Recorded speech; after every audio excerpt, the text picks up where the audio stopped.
Welcome back to the Sonic Locker Room. This is Bill Althouse of Sideliner Sports, and we're celebrating our 18th year, bringing you the best and the brightest from Eastern Jackson County and the metro area.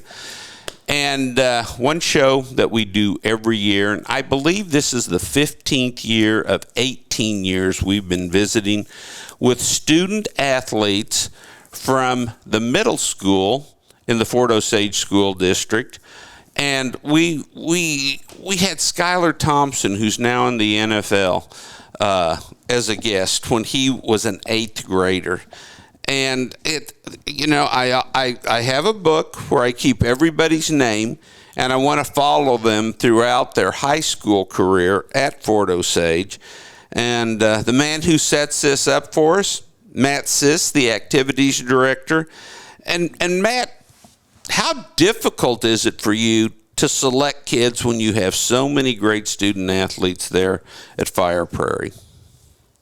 Well, I tell you, I make it easy on myself, and I just have the coaches nominate these students. And a couple of the criteria I put forth, somebody obviously who is a leader on the team, who's positive, who shows great effort, and then somebody else who's just articulate and can represent our team and our school well. And coaches never fail me, as you know, as you said earlier. We have some great kids that come on this show, and they're able to speak to their sport and talk about their passion for it. And it's always, you're right, it's hard because we have so many great kids, but coaches never fail me, that's for sure. The middle school is right there on the campus with the high school.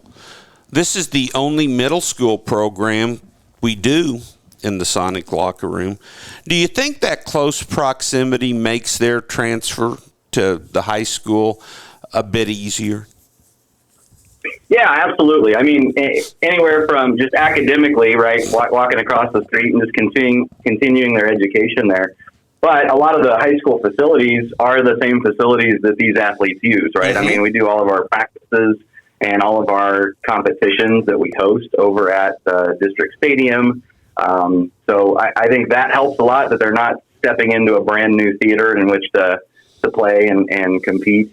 And of course, just the collaboration that can take place between our coaches and high school coaches, if and when that needs to happen.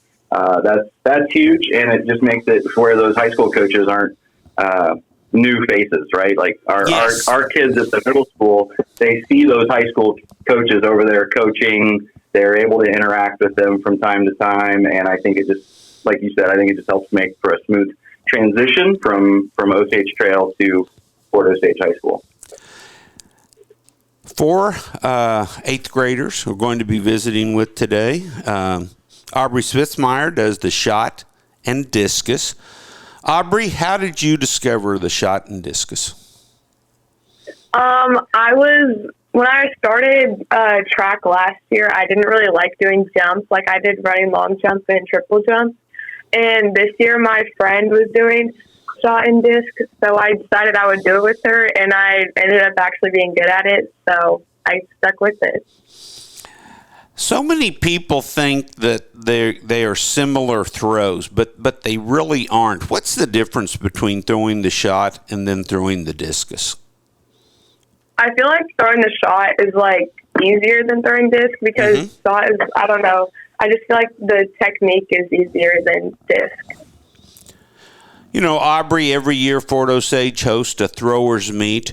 When I think of the greatest throwers that I've covered over a 43-year career at the Examiner, the first school I think of is Fort Osage. I know you've got a lot of this season left to compete in, but how excited are you about going to the high school next year?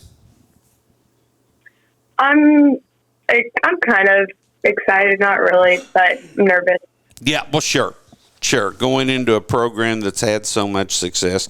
Does it make the transition a bit easier for you throwing on that field, knowing the coaches and not going into something totally new? Yeah, it does, because I feel like I'm closer with them because I see them almost every day, so it just helps make a better connection. Liam Smith throws the shot. Liam, how'd you discover the shot? So our throwing coach was my football coach at the middle school, and he told me he think I'd be pretty good at it, and I went and tried it out and made 18. So is this year your 8th grade year, the first year you've thrown the shot? Yep, first year doing track. How many practices, how many meets did it take? Or have you even reached the point where you feel totally comfortable out there? Are you still kind of refining your technique? Yeah, I'm still trying to figure out what works for me and what doesn't work the best. The shot is, it's one of those events, and I hate it that it's usually so far away from where the main track event, the running events, the relays, things like that are going on. With you, what have been some keys to success for you in the shot? Staying positive, because not everyone's perfect. You're going to scratch a couple of times. Last meet, I scratched a couple of times, but I try to keep my head up. And then just keeping an open mind, because I've gone through 2 or 3 different ways of throwing it out there, and I found one that's starting to work better, and it's helped me a lot. Good for you, man. Zoe Kelsey. Zoe, the 4x4, the 400, the 4x2. Let's talk about the 400. A full-out sprint around the track. I think the 400 and 800 are 2 of the most demanding sports. They're not certainly not as long as a 3200, but what's your game plan when you go into the 400? Stay positive. It's really far because you have to sprint the whole time. Yes. And I try to stay positive, and it turns out good at the end. Do you have a lot of faith in your final 100, your kick at the end?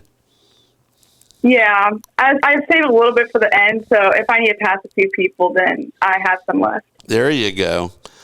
Have you had a meet this year? I'll always remember the spring of 2026 as the windiest year that affected more events. I mean, tennis, golf, you name it, flag football. Has the wind affected you in any of your races? Has the wind been in your face as you approach the finish line in any of your events? The wind hasn't been too bad this year, but a few meets it's been a struggle. But you just got to keep going. Good for you're not the only person that's competing in it. What's the difference between running an open event like the 400 and then being part of relay teams? The open, it's mainly about you. You give it all you got. And for relays, it's like a team effort. Mm-hmm. So you all have to do your best and give it your all. What leg do you run in the 4x4? 4th. Okay. 4x4, my favorite event at a meet. It always ends the meet. I can't tell you how many times that race has determined the champion of the meet. With, you're watching your teammates going around. You're kind of gauging where you will be in the middle of the pack when you receive the baton. What's going through your mind as you wait to receive the baton? Give it all I got. If I need to catch up, then I'm give it all I got and push through. Well, congratulations on all your success this year. Caden Corum, a sprinter, the 100 and 200 and part of the 4x1 relay team.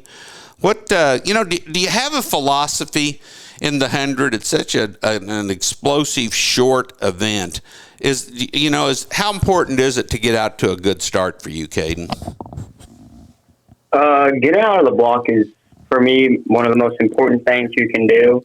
Compared, if you're running with somebody who really doesn't know how to get out of the block, it's a big advantage you have. How about the 200? You're involved in a turn in the 200. What's your philosophy in that event?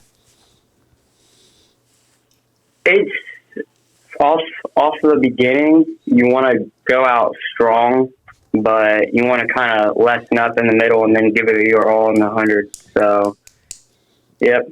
How much confidence do you have in your kick? I'm pretty confident in my kick. I mean, get off the block, I'll just say I'm pretty well off of it. And Caden, what leg do you run in the 4x1? It varies from third lane to six normally. Okay. What's it like receiving a baton and then handing off a baton? Well, for the 4x1, I'm the first leg. I get off the block, so we do pretty well. It feels real good hand off the baton to one of my friends. Matt Sisk, once again, a tremendous show.